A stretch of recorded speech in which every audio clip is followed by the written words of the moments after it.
जीवन को बदलने के लिए सबसे ज्यादा जरूरी है अपनी सोच को बदलना। अगर आप अपनी सोच को बदल लेते हैं तो जल्द ही आप अपने जीवन को भी बदल लेंगे। दोस्तों, हमें अपनी लाइफ में पॉजिटिव रहना बहुत जरूरी है, क्योंकि ये तो आप भी मानते होंगे कि आजकल की इस भाग दौड़ भरी लाइफ में आपके सामने कई सारे चैलेंजेस आएंगे ही।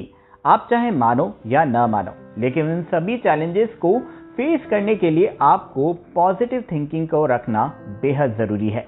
इसलिए आज जो एक छोटी कहानी मैं आपको यहाँ सुनाने जा रहा हूँ, उसे जरा ध्यान से सुनना। एक बार एक ट्रेन में एक पिता अपने 2 छोटे बच्चों के साथ दिल्ली से अपने गांव को जा रहा था। सफर बस शुरू ही हुआ था कि अब छोटे बच्चे बेचारे कहाँ चुप बैठने वाले थे, तो बस चीखना चिल्लाना और भाग दौड़ करना उन्होंने शुरू कर दिया। पास ही में बैठे उनके पिताजी किन्हीं विचारों में खोए हुए थे। बीच बीच में जब भी बच्चे उनकी ओर देखते तो एक प्यारी सी मुस्कान उनके चेहरे पर आ जाती थी, और फिर वही वापस अपनी सोच में डूब जाते हैं। और वही बच्चे अपने लगे पड़े हैं फुल मस्ती मजाक के मूड में, और पिताजी फिर उन्हें निहारने लग जाते थे।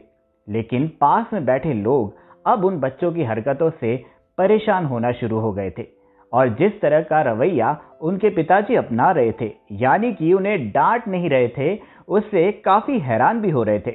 बच्चों की इन हरकतों को देखते हुए एक यात्री से रहा नहीं गया, और चिल्लाते हुए उन्होंने पिताजी से कहा कि ऐसे कैसे पिता हैं आप? बच्चे इतनी शैतानियां कर रहे हैं और आप हैं जो उन्हें रोकते ही नहीं, बल्कि आप तो बस इनको देखकर मुस्कुराते जा रहे हो। क्या ये आपकी रिस्पॉन्सिबिलिटी नहीं है कि आप उनको डांटो और समझाओ?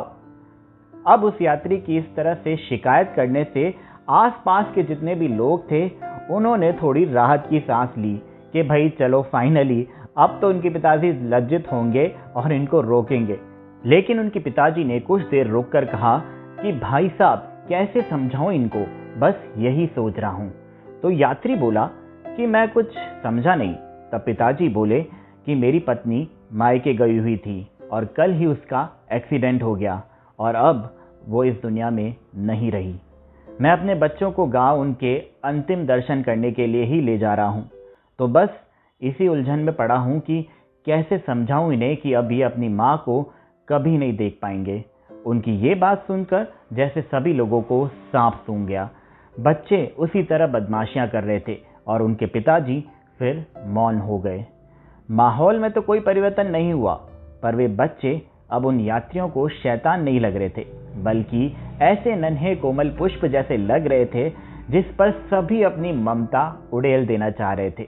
उनके पिताजी अब लोगों को अब एक लापरवाह इंसान नहीं, बल्कि अपने जीवन साथी से बिछड़ने वाला 2 बच्चों का अकेला पिता दिखाई दे रहा था। अब कहने को तो ये बस एक कहानी है, जो मेन बात है वो इतनी सी है कि इतनी सी देर में इतना चेंजेस सभी के व्यवहार में आ गया, क्योंकि उनकी नज़र में परिवर्तन आ चुका था। लेकिन हम लोग अभी भी उसी उलझनों में अटके पड़े हैं, क्योंकि हमने अपनी धारणाओं रूपी उलझनों का संसार अपने आसपास स्वयं रख लिया है। दोस्तों, मैं ये नहीं कहता कि किसी को परेशानी या तकलीफ नहीं होती, सबको होती है, लेकिन क्या हम नेगेटिव थॉट्स से उन परेशानियों से हमेशा के लिए छुटकारा पा सकते हैं? नहीं ना। इसलिए हमें जरूरत है एक आशा और उत्साह से भरी पॉजिटिव सोच की। फिर देखो, अपनी लाइफ में चेंजेस उसी टाइम आपके भीतर आपको अनुभव होगा। तो अगर मेरे इस वीडियो से या मेरी बातों से आपको थोड़ा सा भी मोटिवेशन मिला हो, तो प्लीज़ यार मेरे इस वीडियो को लाइक कर दीजिए और मेरे चैनल को सब्सक्राइब करना ना भूलिए, और हाँ, अपने दोस्तों के साथ शेयर करना भी ना भूले। तो मैं मिलता हूँ आपको नेक्स्ट वीडियो में। टिल देन टेक केयर और गुड बाय।